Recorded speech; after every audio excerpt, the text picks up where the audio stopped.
They say some places never truly fall silent. Even when the walls grow old, even when the people are gone, something remains. A whisper, a memory, a song.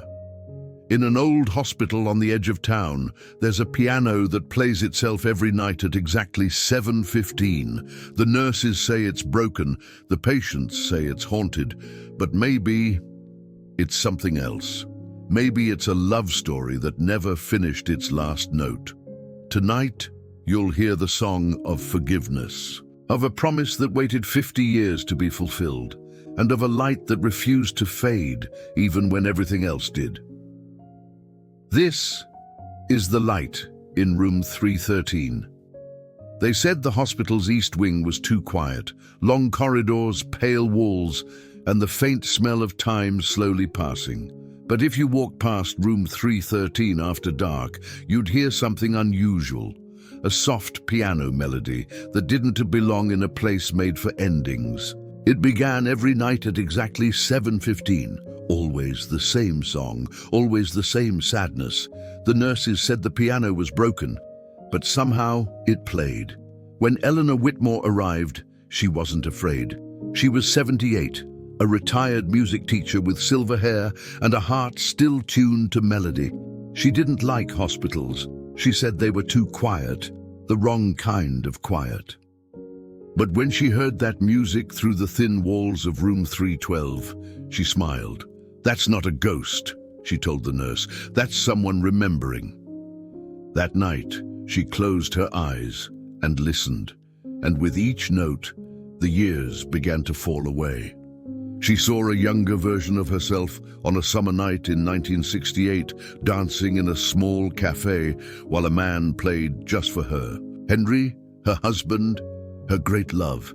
The song was his, Light in August, the last thing he ever played before he died. Tears filled her eyes. "Henry," she whispered into the dark, "is that you?" By the third night, curiosity had replaced grief. She waited by her door, counting the seconds until the first note, 7:15. It began again, soft and slow, full of memory. She stepped into the hallway and saw only a young janitor sweeping the floor, humming along with the tune. "Do you hear that?" she asked. He froze. "Ma'am, you shouldn't be up. I'll survive. Now tell me, who's playing that piano?" He hesitated, then said softly, "No one, ma'am. The piano's been broken for years." She tilted her head. "Then why does it sound so beautiful?" The boy looked down. "Because I fixed it." His name was Miguel Valdez, 27. He worked nights cleaning the hospital, saving for something that kept slipping away. "I wanted to go to music school," he told her, "but my father got sick. Someone had to pay the bills." He smiled shyly. "So now I clean floors and pianos." Eleanor's eyes softened. "You play that song every night?" "Yes, ma'am," he said. "My father used to play it. He said it was the song that made him believe in love again." She froze. Her heart skipped. "Your father, what was his name?" "Henry," he said. "Henry Valdez." Her cane fell from her hand and hit the floor. "Henry Valdez was my husband." They sat together for a long time, both silent, both trembling. Miguel told her his father had never stopped loving her, that he'd spent his life playing that song in small cafes, talking about a woman named Eleanor, the one who taught him what beauty meant. He said he wrote Light in August to ask for forgiveness, Miguel whispered. She covered her face, crying softly. She had waited a lifetime to hear those words, and now, through his son's voice, forgiveness had finally found her. From that night on, they met every evening at 7:15. Miguel brought his small keyboard, and together they played. She taught him harmony, patience, feeling. He taught her the language of youth and healing. The nurses started gathering outside room 313, listening. Even the patients who could barely move came to the doorway just to hear the music. It was no longer a hospital at night. It was a concert hall for second chances. On the 50th night, Eleanor didn't come. Miguel waited, his fingers resting on the keys. He played alone.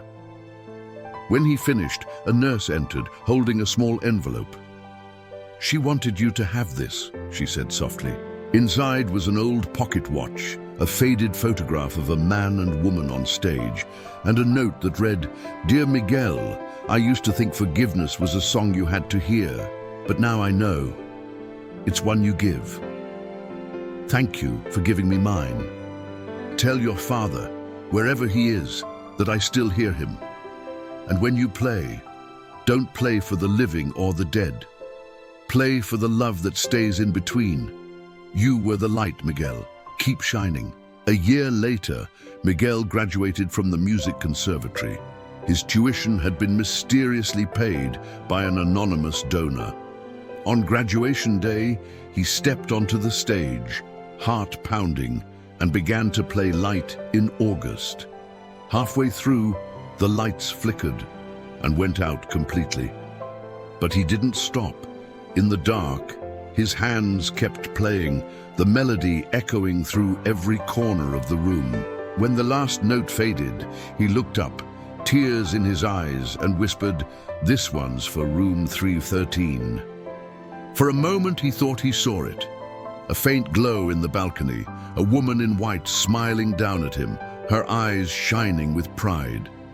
Then the light faded, but the warmth stayed. Years later, the hospital built a new music therapy wing named the Eleanor Whitmore Pavilion for Healing Through Harmony.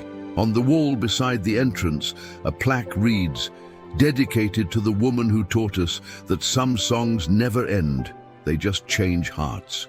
And every night at exactly 7:15, the piano in room 313 still plays Light in August. No one touches it.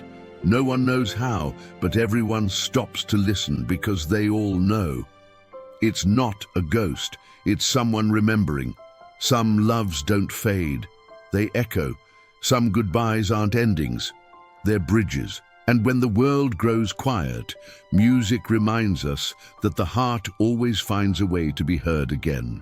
Some stories don't end when the music stops. They live on, in the hands that keep playing, in the hearts that keep remembering. Eleanor taught us that love doesn't disappear. It lingers, in a melody that returns every night, in a piano that refuses to stay quiet, and in the people who keep the light alive. If you've ever loved someone enough to still hear their voice in the silence, then you already know this isn't just a story. It's a reminder that kindness leaves an echo, that love never really dies, and that sometimes the most beautiful songs are the ones that never end. If this story touched your heart, subscribe, share it with someone who needs a little light tonight. And remember, somewhere at 7:15, someone is still playing.